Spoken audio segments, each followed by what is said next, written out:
Myanmar has become the world's largest source of opium as poppy cultivation has increased and continues to expand in Myanmar for the third consecutive year. Our farming methods have become more lucrative, producing greater yield and enticing more small-scale farmers to enter this illicit trade.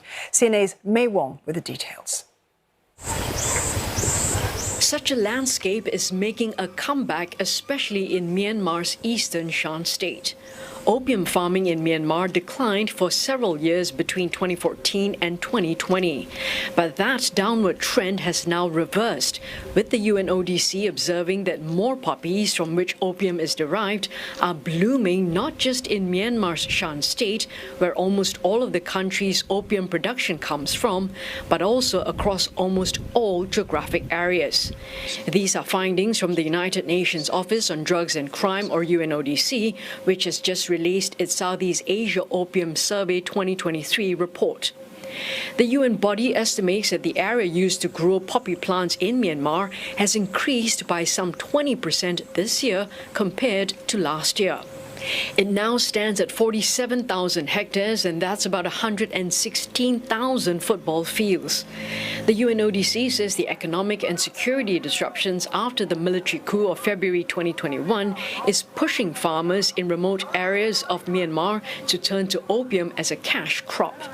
More sophisticated farming methods have raised average yield by some 16% above what was already a record figure last year. Despite a rise in supply, farmers are also receiving more money for each kilogram of opium, with the UNODC estimating that they're making up to 75% more than they did last year in total. Myanmar has now overtaken Afghanistan as the world's top opium producer after the Taliban authorities banned the crop last April. And the UNODC has raised concerns that a protracted opium ban in Afghanistan may lead to continued high prices and encourage even more farmers in Myanmar to grow poppies. Already, the UNODC estimates that Myanmar's entire opiate economy is valued up to $2.5 billion this year, accounting for up to 4% of the country's GDP in 2022.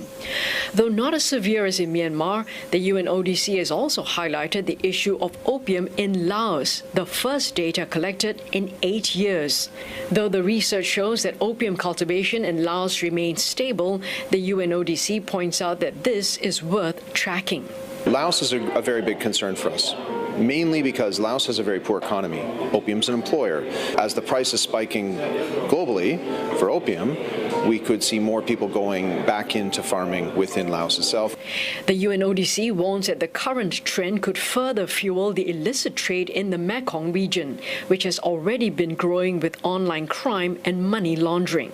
It's almost a perfect storm there because we have methamphetamine at extreme levels coming out of North Shan State for years now, but since the military takeover, we've seen an explosion in supply and very, very low interception rates within the country, and supply really spilling out into the neighboring states at unfathomable levels. We also now see ketamine, and now we see the return of opium, which means the return of heroin. So from a drug economy perspective, extremely alarming. When plants like these bring in more money and opium farming thrives, drug traffickers will exploit this and peddle this with other illicit drugs like ketamine and methamphetamine.